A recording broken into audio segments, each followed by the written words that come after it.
Hello, welcome to InfoFire, the fireside chat series from Information Matters.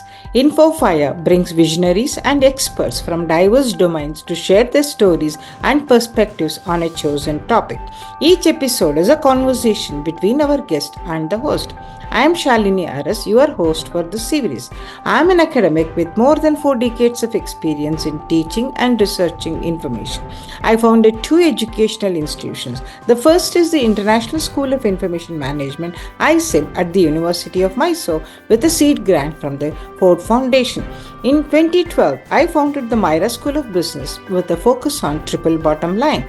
In today's episode, I am in conversation with Mr. Arjun Malhotra on the topic Technology for Social Good, Making a Difference to Many. While Arjun Malhotra is a well-known name in the tech world, I would like to briefly introduce him to our audience. Mr. Malhotra is a renowned Indian entrepreneur and technology visionary and currently chairman Magic Software. He is best known as the co-founder of HCL Technologies, one of India's leading global IT services company. Malhotra, along with five friends, co-founded HCL in 1975. While the company initially focused on hardware, it later expanded into software and services through HCL Technologies. Over the years, the group took it from a six-person garage operation to one of India's largest information technology corporations. During his tenure at HCL, Malhotra played a pivotal role in establishing its presence in the global market and shaping the trajectory of India's IT industry. He served as the CEO of HCL America, orchestrating the company's expansion in the United States. After an illustrious career in HCL, he went on to successfully build and exit companies such as TechSpan and Headstrong. Headstrong was acquired by Genpact in 2011. Beyond his entrepreneurial ventures, Mr. Arjun Malhotra is known for his contributions to various educational and philanthropic initiatives. He has served on the boards of several educational institutions and technology companies, mentoring aspiring entrepreneurs and fostering innovation. He served on the governing board of Myra School of Business too, which I had founded. Mr. Malhotra is on the governing board of ISB, Hyderabad and IIT Kharagpur Foundation. He is past co-chair of the Global Pan IIT Alumni Association. He is also member of IPSS and was on the board of governors of the Doon School. He is a charter member of TIE, the Indus Entrepreneurs, and has previously served as the chairman of their global board. Mr. Malhotra studied at the Doon School, Dehradun, graduated from IIT Kharagpur with a BTech Honours degree in Electronics and Electrical Communication Engineering and received the Dr. B.C. Roy Gold Medal.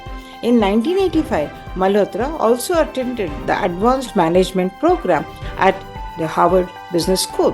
IIT Kharagpur honored Malhotra with a Doctor of Science degree honoris causa and named Life Fellow of IIT Kharagpur. Punjab Technical University conferred an honorary PhD on him in 2030. He was awarded the Albert Einstein Technology Medal in 2001. The Institution of Engineers India has named Mr. Malhotra an eminent engineering personality. For his contributions to the Indian IT industry, he got the DataQuest Lifetime Achievement Award. He is also the chairman of the Indian Institute of Public Health, Delhi. Without further ado, let me begin my conversation with Mr. Malhotra. Good morning, Mr. Malhotra. It's welcome to InfoFire from Information Matters. It's such a delight and an absolute honor to have this conversation with you at dawn of the Indian IT industry. Thank you so much. Thank you, Shalini. It's a pleasure to be with you. Thank you. Mr. Malhotra, I would like to begin our chat with your story, your journey. It's been an incredible journey that you have had, starting out as a senior management trainee at DCM immediately after your BTech from IIT Kharagpur, and you have been, I would use the word, part of the fountainhead of the Indian IT revolution by co-founding the HCL. And then, you did so many things, you have done so many things in your life. So my question to you is, and in one sense, your success and your journey has been coterminous with that of, I would put it as, India's growth story. Challenges, of course, innumerable challenges, I'm sure, were there, but you have managed to progress steadily and sustain the progress. So, my question to you is, what's the secret behind your success? What is the sauce? Well, I don't know if I can put my finger on it that easily. If I could, I'd write a book, and obviously everyone would want to read it. But I think important thing is I I was given the opportunity when I joined DCM.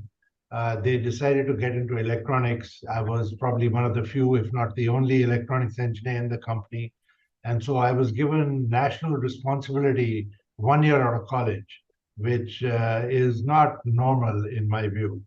And in a new industry that was emerging, not just in India but worldwide. And so, we started off with calculators to differentiate ourselves because, DCM had a high overhead and you're competing with quote unquote mom and pop shops, which had low overhead. And, if you just made a standard calculator, it would have been very difficult to compete. So we invested in R&D and developed, got feedback from the market and developed, added EPROM functions, integrated them with the normal chipsets, and added functionality for segments like statisticians, scientists, etc., and gave them more relevant machines, not just a simple calculator, for which we were able to charge a premium, and then have a big market share in that particular area. So, I grew up in an environment where R&D was integrated with marketing. And so when 5 years into DCM, they decided not to get into computers. Microprocessors were just coming out. Uh, Part of the reason was the Monopolies and Restricted Trade Practices Act, India being a socialist country in those days, DCM being a big private sector company. So 6 of us decided to leave and start on our own. Really had no business plan, had no money, but we felt microprocessors were going to change the world, and they have actually. So in a way, timing wise, we were there at the right time. We were there with the right technology. Most of our competition was IBM, ICL, ECIL. We're using older technologies. We, of course, uh, thought people would line up to buy the new technology. It doesn't work that way. You learn that lesson that you still have to sell it to people. You still, you make assumptions that there were lots of unit record machines. We thought we would replace them. But the big problem was there was the people running unit record machines weren't programmers. They were using patch boards. And so we never really could replace them the way we thought. So you had to sort of innovate. You had to look at new markets. In fact, I think that's one of the things we had to do in HCL. I don't know how to put it, but primary marketing is something you rarely do. You rarely need to do. Most markets are already there. But the first time user for computers in India was really a primary market that we ended up opening. And again, we were lucky because the time we did that, mouse had come out, larger displays had come out. And so you didn't really need programmers per se. I could program it and then give you a screen-based application that our ad said even a typist could operate. And so really, it was timing, technology, good group of people. The nice thing again was at that time there weren't too many jobs in India. And so you could go to the IITs, for example, or the RECs as they were called then, the NITs now, and actually recruit the best people you wanted who fitted your profile because the jobs available were with Hindustan Levers or L&T, and a lot of risk takers wanted to get into something new, and we were the greenfield industry. So, we got some really, really good people, and they really made the company in a way. You can't make the company. I mean, you can talk about individuals just because they're visible, but ultimately the company is made by people who work there every day, who are motivated to do things, who do the extra mile to make things happen. And I think that was the HCL story. Okay. So that's the secret sauce. That is technology or innovation, right timing. So you can say right timing. And you also naturally added the marketing part, it's the key also. And then, of course, the right people. So you are lucky in one sense, or you may, had this maybe, a good mix of all of these things that helped the success story or create the success story of HCL. Well, I was doing some little background work on you, and then I found this book that you have co-edited. I should congratulate, of course, some 10 years back, and you have written about your another colleague or co-founder, Amit Datta Gupta. I mean, what popped out in that? I was just, of course, reading only the preview and such things. Okay, I like this sentence that you have written. Every company has a soul in some person, and Amit was that soul in HCL. So, my question is, what were you in HCL? What was your key role? If Amit was a soul, what were you?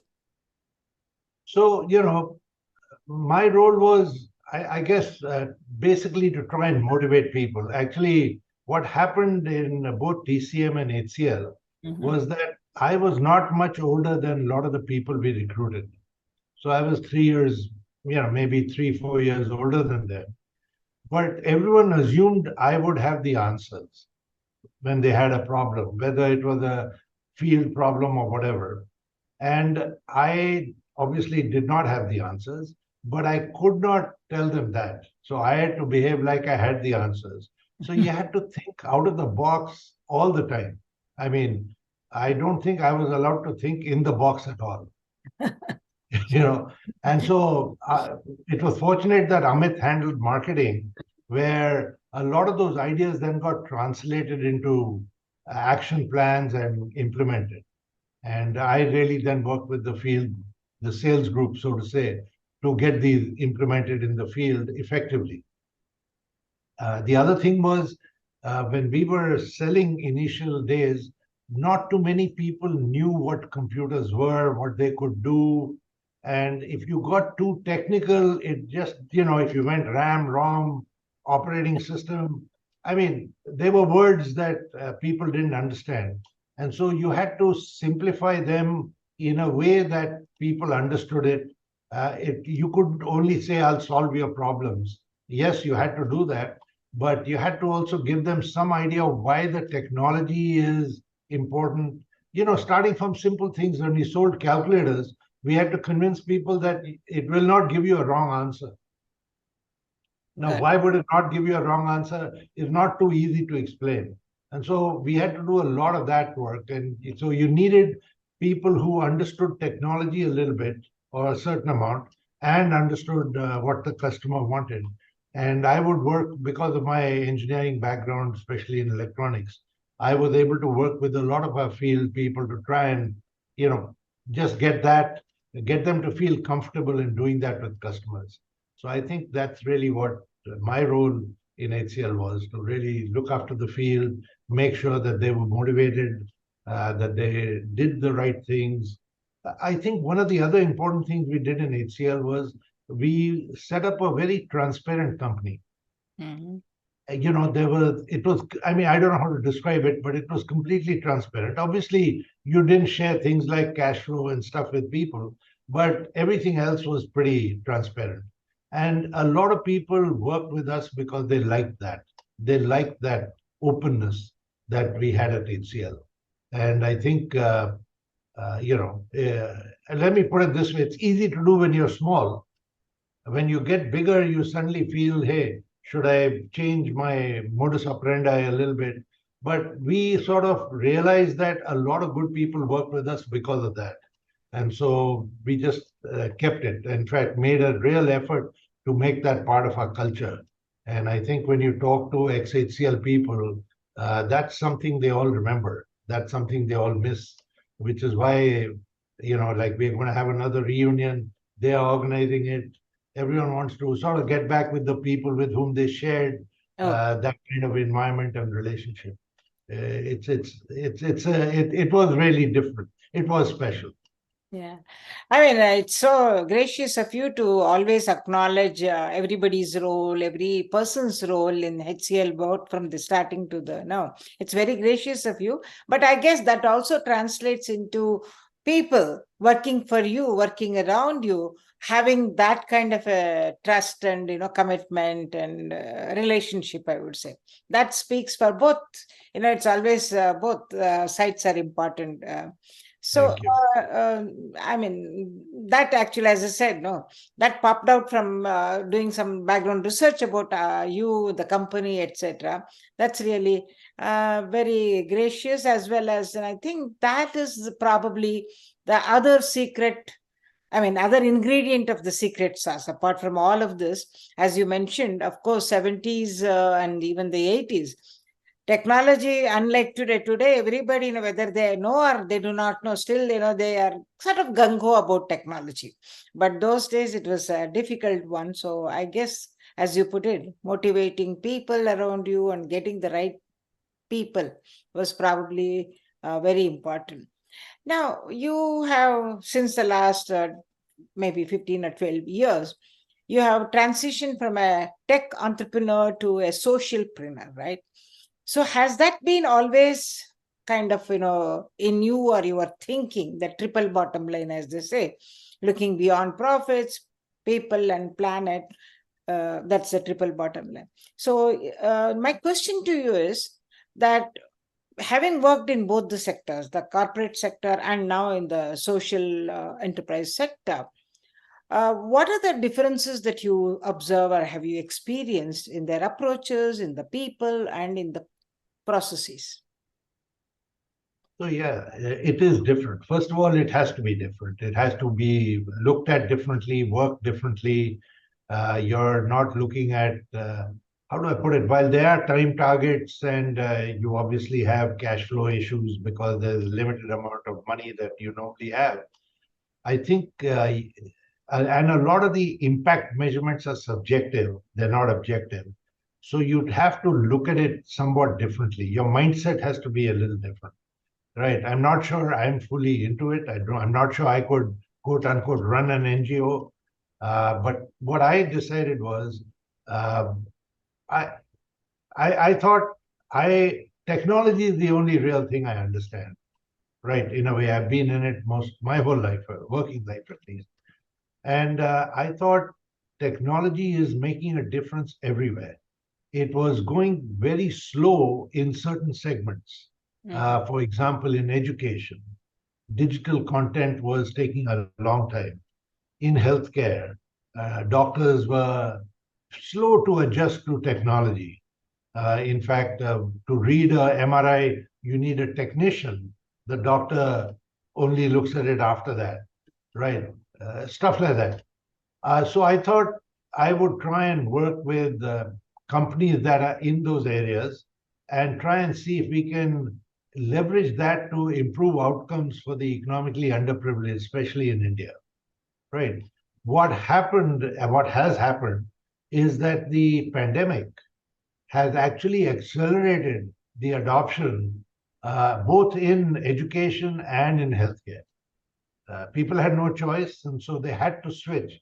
So, what, in my view, would have taken 5 to 10 years is now come accelerated to a few years, right? And so, all of a sudden, there is a massive requirement for technology to leverage in those two areas, which didn't exist earlier. And in fact, right now, technology is catching up with how we can help them rather than the other way around, in most markets at least. And so it's interesting to work with them. In fact, give you a good example in India, Mhm. the Antara Foundation, which addresses the problem of infant mortality, maternal health, and malnutrition.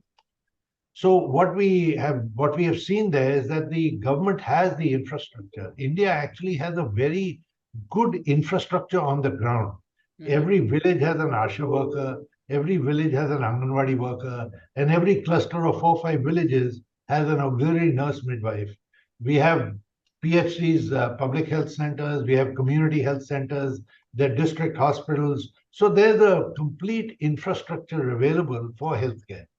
Unfortunately, it is not effective. And one big reason why it's not effective is that they are supposed to exchange data with each other in the village, the Anganwadi worker, the Asha worker, and the auxiliary nurse midwife, and I'll call them the 3 A's. But they have registers, they meet once every 2 weeks, they have 11 registers, some big number like that.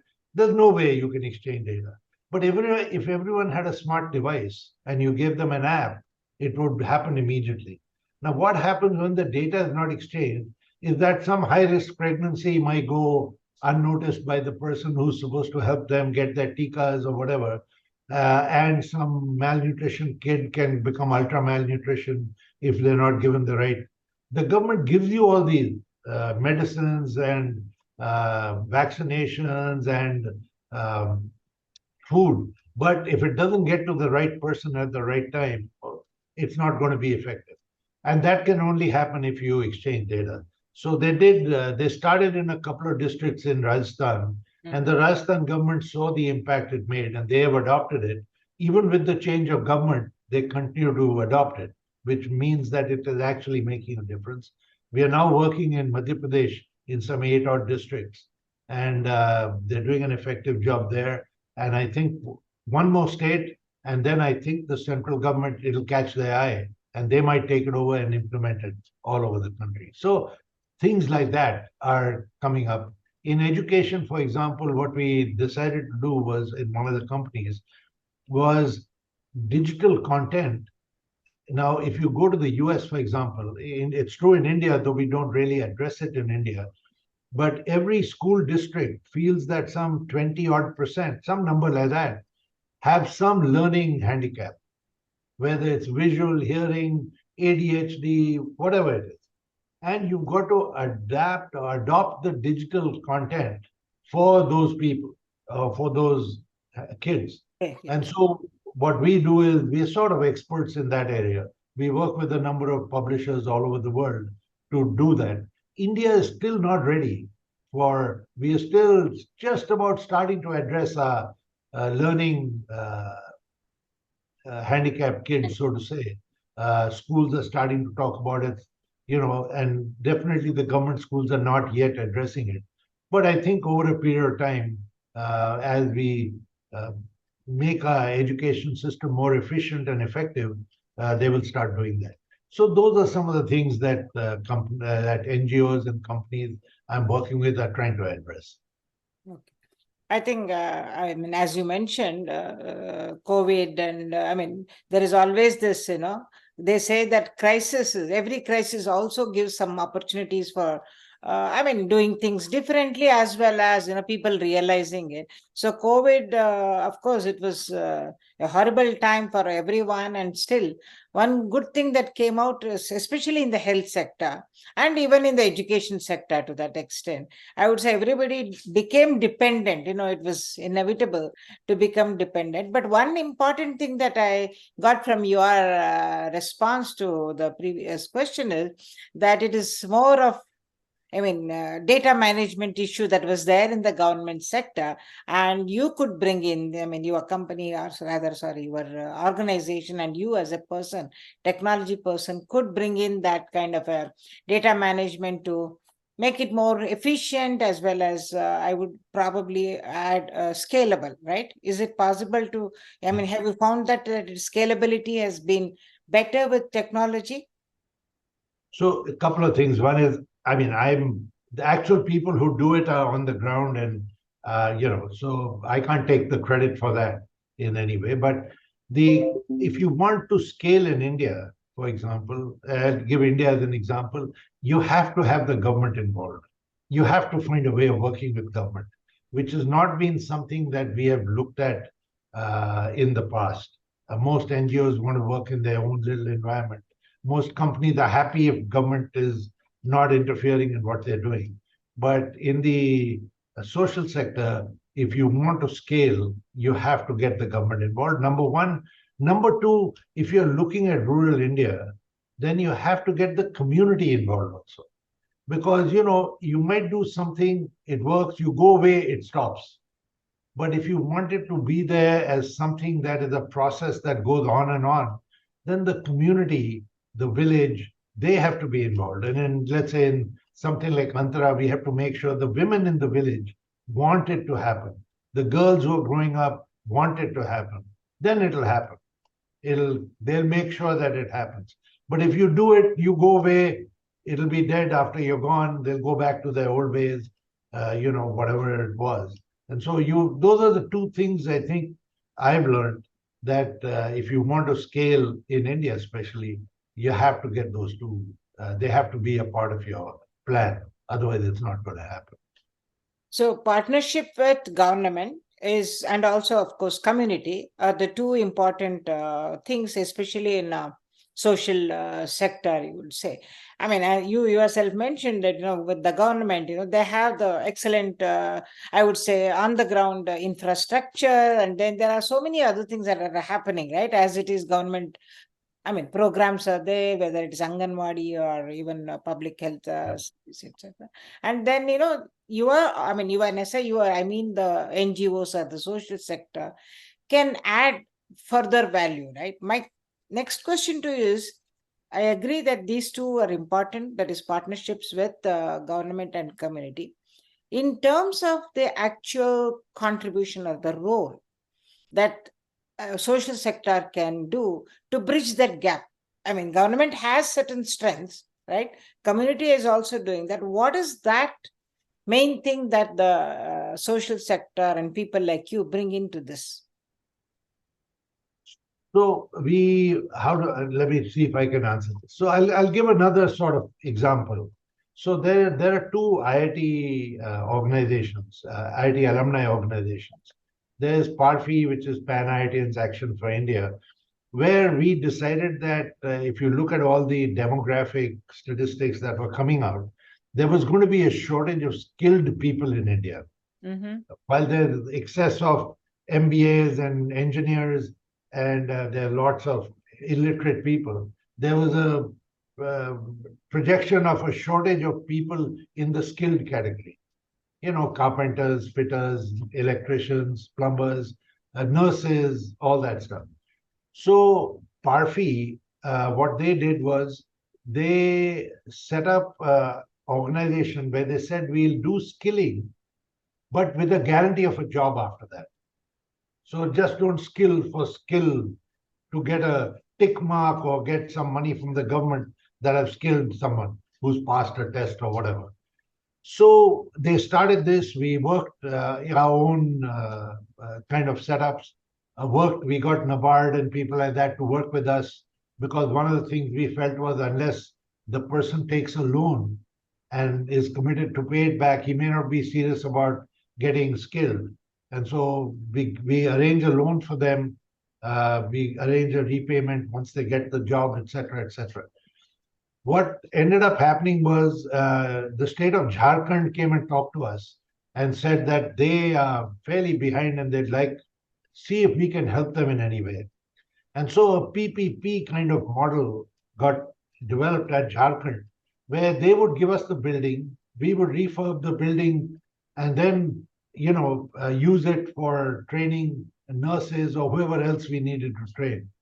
That has been very successful. We now have a Kaushal College, which is a nurses training college in every district in Jharkhand.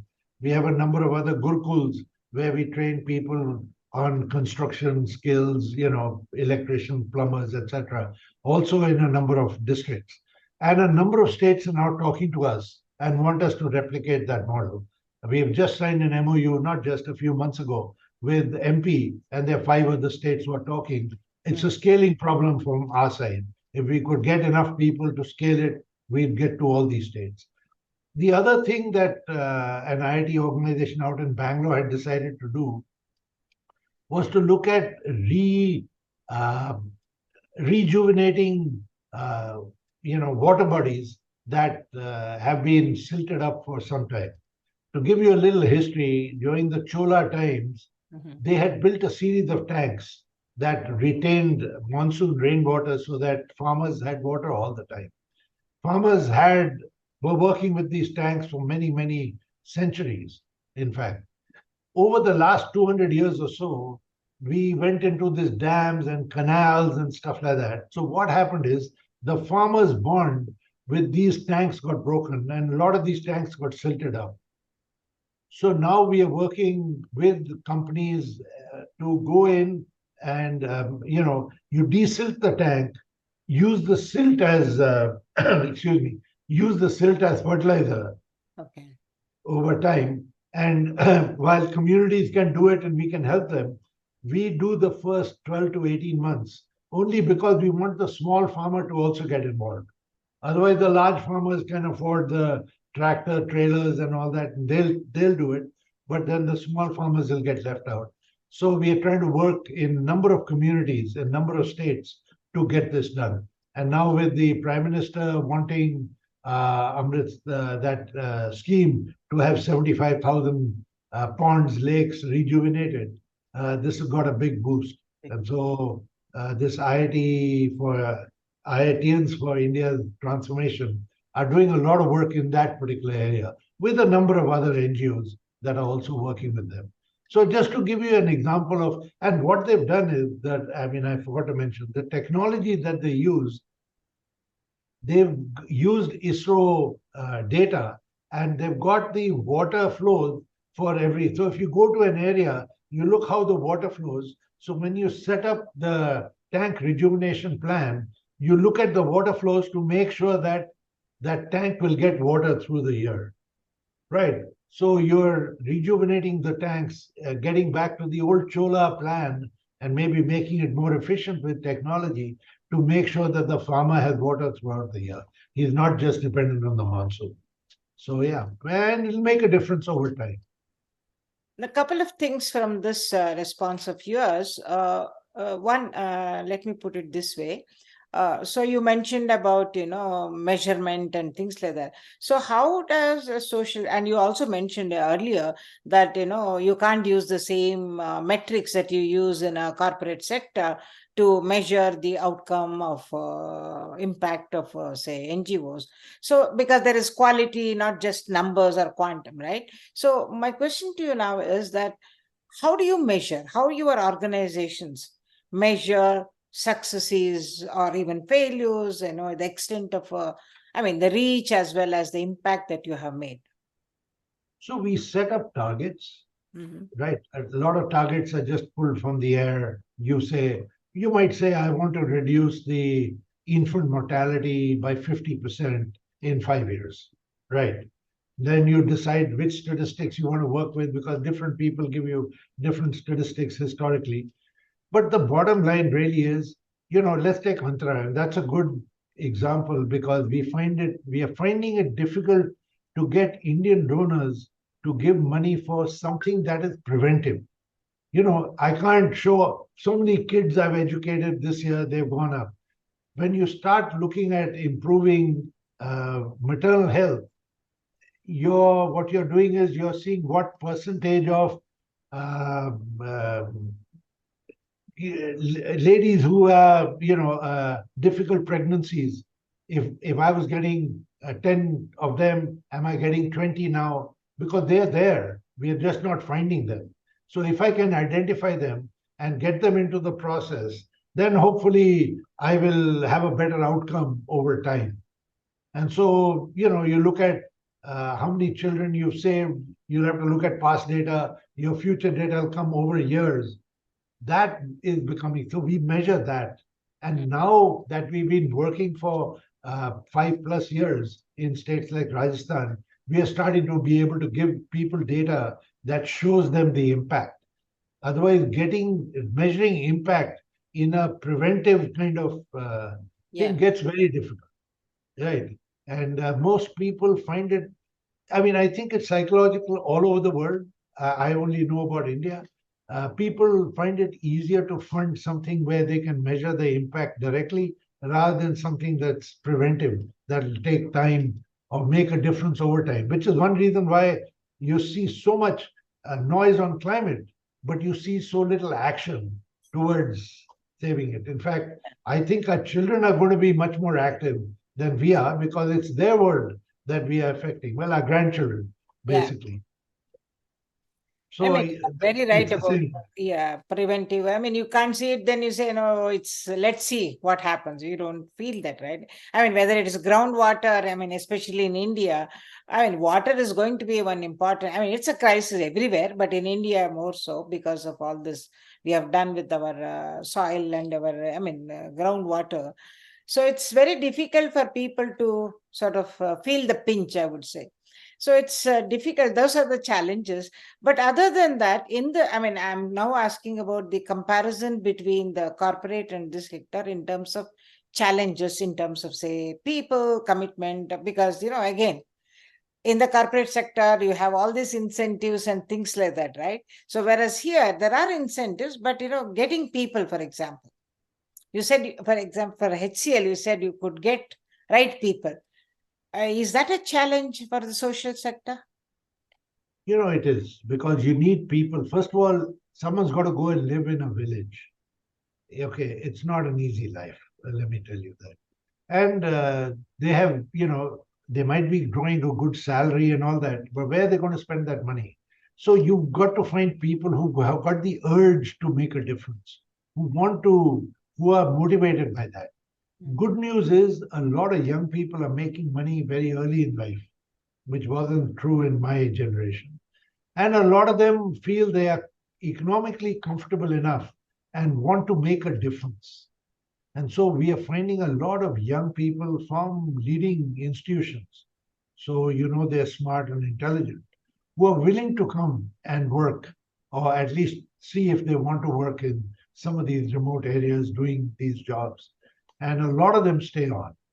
And so if you look at Parfi again as an example, when you go out to the field and meet the people, they are IIT, IIM people, you know, you sometimes wonder at that age, they could probably make millions if they went and worked for industry. But they probably made enough money in their view, or they've done enough of the rat race and they want to come out and make a difference. And so they're working with these companies. I was quite impressed by the profile, the education profile of the kids I meet who are out there.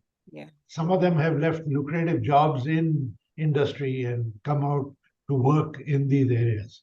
And they make a real difference because then they give you a professional way of running it. So an NGO in the old days used to be run by one person, very much like a family business. I think that's changing, if not changed. And today you're seeing them run much more professionally and with by professionals who are doing a professional job in getting that whole thing going. That's the big change I see. And you've got now institutes, there are a couple of them that I know, ISDM here in Delhi, that is actually giving a degree for people on social, in that area, in terms of social development and stuff like that. So you're starting to see that there's another institution that's come up that takes people from industry who are getting a little bored with their job and, sort of give them a short training course on how you can work in the NGO environment. So in the social sector. And yeah, it's nice to see things like that happening. So you are more optimistic and positive about some of the challenges that you have earlier faced in the social sector, let's say getting more people, or even what about the funds part? Funding or financing this, that's also improving now?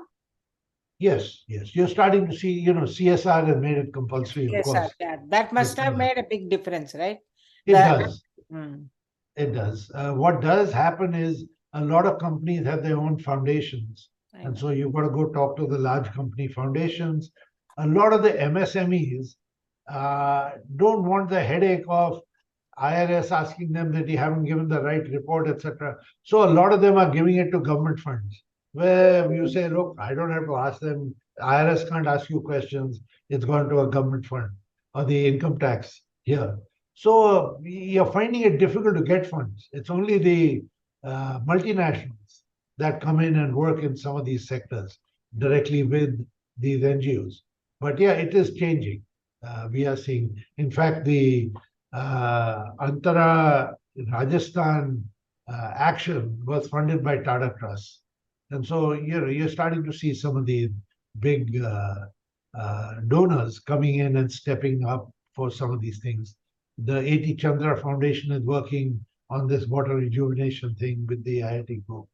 As I said, state governments are stepping up with PARFI. So you're seeing a lot of different ways in which funds are getting raised.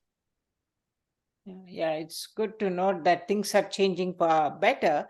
When we are talking about technology, innovation, and all of that, we have got to talk about AI, which is the talk of the town. So, what do you see as far as AI is concerned in terms of its deployment, its impact in the social sector, or social organizations and their function? Yeah, so I think what AI does basically is gives you the ability to analyze a lot more data, larger data, not just data.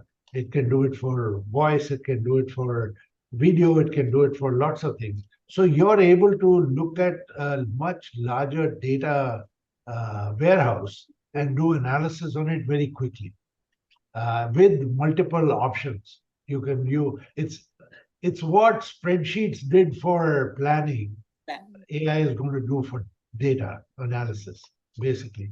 But I also want to mention one, and it's going to make a difference, definitely, not just in the social sector, even in industry. But one of the questions I get asked all the time is jobs will go away, et cetera, et cetera. My feeling is yes, temporarily you're going to see a blip, but it reminds me of when we came out with computers. Unions were very against it because they were think jobs will go away. But look at it X years later.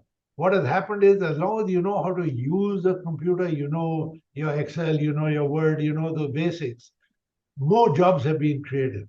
And I think AI is going to do the same thing. As long as you know how to use AI platforms and tools, you will have a job and more jobs will get created. If you don't learn that, then you'll be out of the so-called digital divide. You'll have the same problems that a lot of people have who are not computer uh, Yeah. knowledgeable. Automation, I mean, in the 70s and the 80s, automation questions have been now cropping up for AI as well. And many, I mean, like studies as well as data, as you said, shows that automation or even personal computers actually created more jobs. Only thing is, maybe it has shifted. I mean, we used to have those, typists. We don't need typists now, but you have other kinds of people. So, Absolutely. yeah. So it's, I mean, that is true. I think these days not, but still, when it comes to AI, everybody is also talking about this loss of jobs and things like that. And as you mentioned, well, it is, and you have been talking about data. AI is nothing but data. Essentially, it's about data management and seeing patterns and then getting insights through AI. But my next question to you is about, of course, you mentioned about skilling people through your other party and all of that. So you are looking at vocational training. You are looking at skilling people at different levels. Let us say maybe professional, but then a little lower level or even semi-professionals, right? So AI is going to affect those. That's what the projections are, right?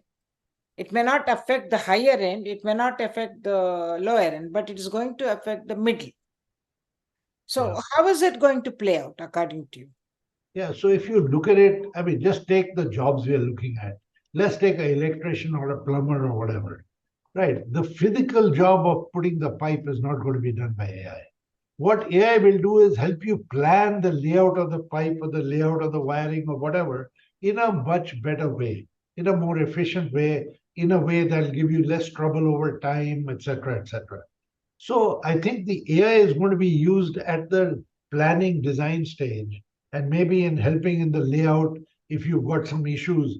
Because when you go to physically do something, there are always some unknowns that come up, right? Maybe you can use your AI to help you over there to say, I've got this problem which we didn't see when we did the design. How do you want me to handle it? And it'll be able to give you an answer or give you multiple answers and you choose. I think you see AI being used there, but I don't think it's going to take those jobs away. I think if you look at nursing, AI will probably help you schedule stuff. So what is automation doing? In the US, for example, they have a small percentage of giving the wrong medicine to the wrong patient because the nurse has to do it. She has to do it manually. Sometimes you make a mistake. Now, obviously, that's a very expensive mistake.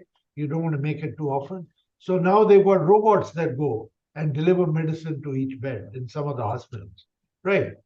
So nurses can do a lot more of their nursing work rather than dispensing medicine, stuff like that. So you'll find that a lot of your repetitive jobs, mundane jobs are going to be taken care of, AI, automation, whatever word you use. But so you can spend more time on doing the non-standard jobs, which is what you should be doing in the first case. It's very much like teachers. Why should teachers spend time with students who are doing well, let's say in math? Right. Why they should spend time with students who are not doing well in the class in math and help them rather than spending. And if I can find a way of taking that time away from what they're doing today and giving more time to the students who need help, that would be really great, which is something automation, AI, whatever word you want to use, can help you do. Now, when will it do it? How will it do it? That's going to happen over time. But yeah, and of course, it'll also help. Like lots of people are writing their essays on ChatGPT or Bard or whatever you want to use. And yes, I think they're great tools. I mean, I was recently the chief guest at the Doon School Founders, 88 Founders in mid-October, and I did go to these platforms to look at what they suggest. And basically, I mean, I could have got a whole speech done there, but I thought that isn't what I wanted to do. I wanted to get some ideas and then write my own thing. And so, creativity, innovation is not going to be done by AI today. You've got to do it. But, AI can give you a framework in which you can then take the next steps and save you a lot of time. Yeah. So what would have taken me, say, 5 hours or 4 hours, I could do in 2 hours, for example, or less. And that's how that platform helped me at least. And I'm sure other people are using it for something similar.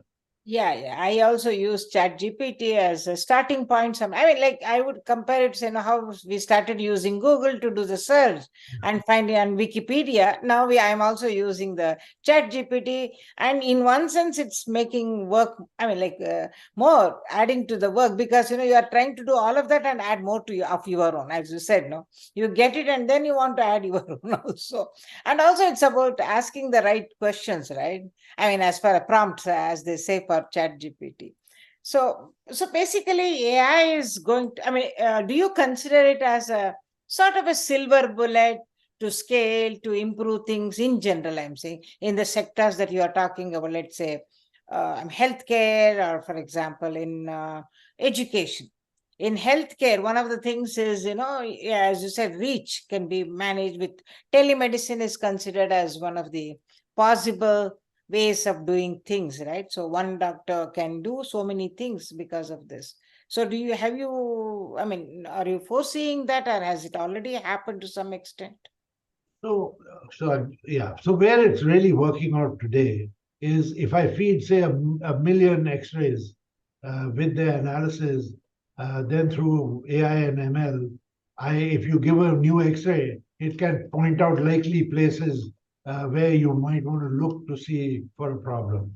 Uh, on what what we were able to do in India because of the large volume of patients that we have during the pandemic, telemedicine, we had data for some 9.5 million patients. Mhm. So what we did was use AI on that to help doctors do diagnostics because the big problem in India is doctor time is in shortage. So if I can save doctors time, then they can see more patients, which is really what they should be doing. And especially in government hospitals where people come for multiple days and still don't see a doctor. So what we had done was given doctors that tool. Not all of them use it, etc. But you can develop that now. How effective it is, how good it is, you will know over time.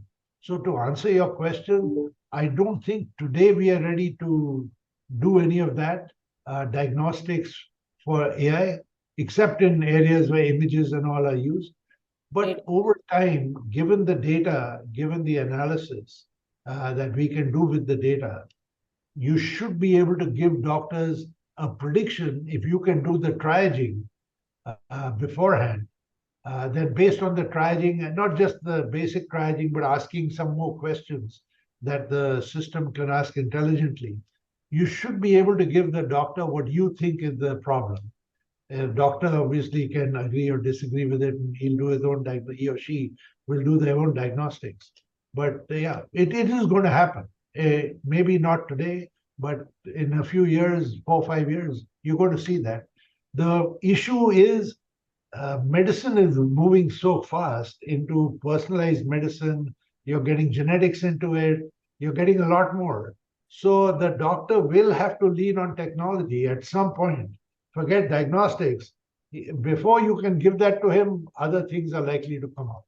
And with nano around the corner, nanotechnology, you're already talking about how can I send a camera with a single kind of device to the cancer cell and destroy the cancer cell and then biodegrade whatever's left into the body. I mean, it's you see it in movies, you read about it in science fiction. I tell you, in another X years, 5, 7, 10 years, that's going to be a reality. And so, you know, while I'm not looking forward to getting older, I'm looking forward to some of these technologies to help me as I get older. Yeah, there was this statement I mean, like a couple of years back, if you can live up to 2030, I believe they say 20 by 2030, use of technology in medical and healthcare would have improved so much that, people will not die at all. Whether we want such a scenario or not is a different question. But still, it is, hey, we are already seeing so much of difference in whether it is cancer or any other, any other ailment, etc., or any area of health. And similarly, I would say, in fact, I would like to end with that question regarding AI and education, because that's another area. In general, technology and particularly AI. Do you think that it kind of, again, help social sector to reach a wider and go deeper into the, say, remote areas, and also metrics, again, measuring? You mentioned, today with the data you are able to measure the outcome of, that is, learning outcome of a child, for example. So do you see any such things happening, kind of, in the immediate future in India? Yeah, yes. So I would think, look, one of our big problems in rural schools has been the availability of teachers, right? And the quality of teachers. I think I'll mention both. Now, AI can supplement the teacher. I won't use the word replace the teacher today because most students are used to having a person there to teach them rather than talking to a phone or a computer or whatever. So I will say supplement teachers, and I think we should be doing that to get people to schools. You know, till everyone gets a tablet, and the government is working actively towards that today. We should be able to supplement teachers and really get a lot more kids from the rural areas into the leading colleges in the country. I see a shift from my time when I went to IIT. A large percentage was from the metros. Today, when I go to IIT Kharagpur, a large percentage is from tier 2, tier 3 cities, right? I want in another 10, 15, 20 years, a large percentage to come from our villages rather than even the cities. And that can only happen if we get education to them, right? Some of them are still coming in, but we need a whole lot more who are capable but don't have the opportunity.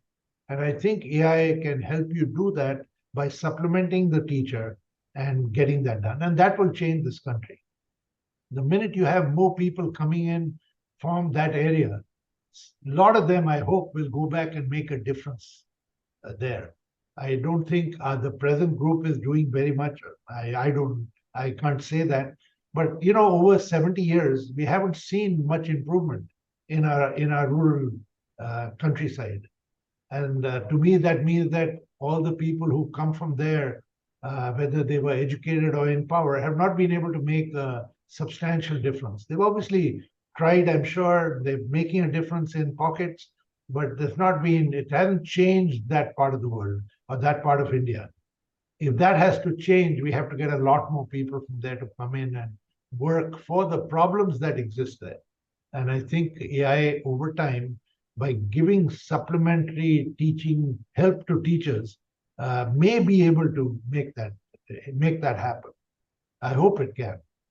No, I think it will happen because we already see in terms of, I mean, I'm talking about not just AI, but technology, let's say internet and all that.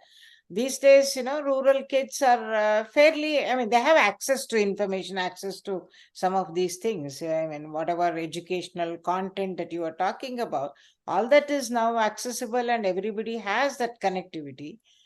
I mean, phones, I mean, especially the mobile phones and mobile internet has made that huge difference.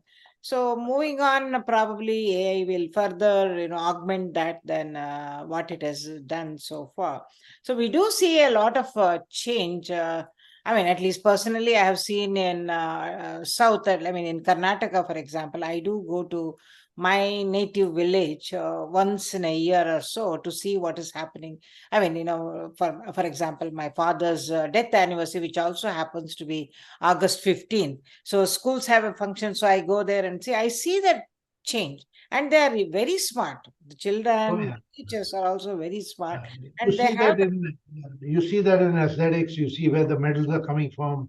My experience again is very limited, but talking to some of the girls in villages in Rajasthan, they said they want to prefer to live in the village, but they want a better quality of life. And so that is the challenge that we have. Not just us, our politicians, all of us have, Yeah, yeah. is give them that opportunity to live in that village with a better quality of life.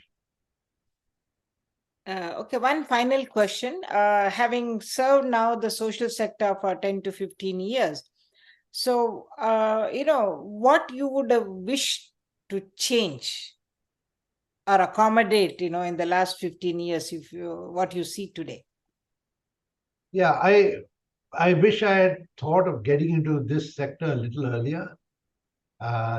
You get so busy trying to change the world in what you understand and stuff like that, that you sometimes get carried away in what you're doing. I've been, how do I put it? I, I, I've been asked lots of times that why I don't retire.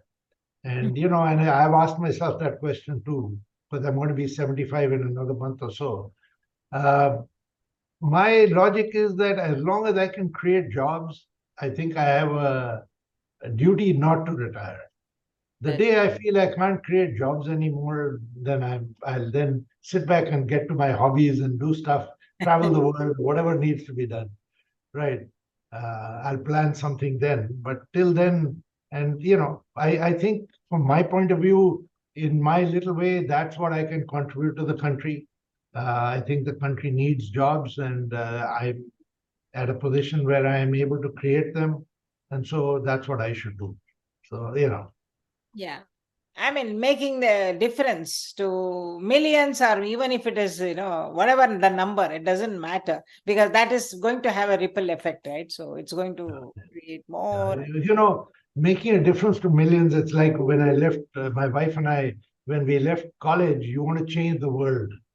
Then you get to close to 40 years old and you look back at your life and say, I haven't really changed the world. I got busy in my own rat race, what I'm doing and stuff like that. So we both sat down and had a talk and decided, let's redefine the world. Let's redefine the system boundary. And let's say the world is not the world as we talked about it, but it's my world. That means the people we are in touch with, the guy who cooks, my driver, can we change their lives? And so maybe it's too late for them, but at least can we get their children educated if they're interested, like we got our own children educated? And that has worked out really well for me. I mean, a number of kids from people who work with me have got educated, they've got good jobs, they're working well. Some of them have even got transferred overseas with their companies. And so, a lot of people have moved from what I call low middle class to upper middle class or middle class, which is nice to see. Now, it hasn't made a difference to the whole world, but it's made a difference to about 10, 15 people, families that I know, which is, it feels good. Let's put it that way. No, it feels good. And if everyone does that, then the whole world will be different, right? So we shouldn't say, oh, I'm too small, I'm just one person, what can I do? If everyone feels that way and starts doing that, I would like to end with the quote by Mahatma Gandhi saying that, it's gentle waves, right? So you can shake the world or shape the world. Let us put it that way. With gentle waves that you are doing or others are doing like that, we can shape the world. So thank you so much for this opportunity once again. It's been a pleasure to reconnect with you and talk to you. I'll be in touch with you. Okay. Thank you very much. Look forward to it, Charlie. Take care. Thank you. Bye now.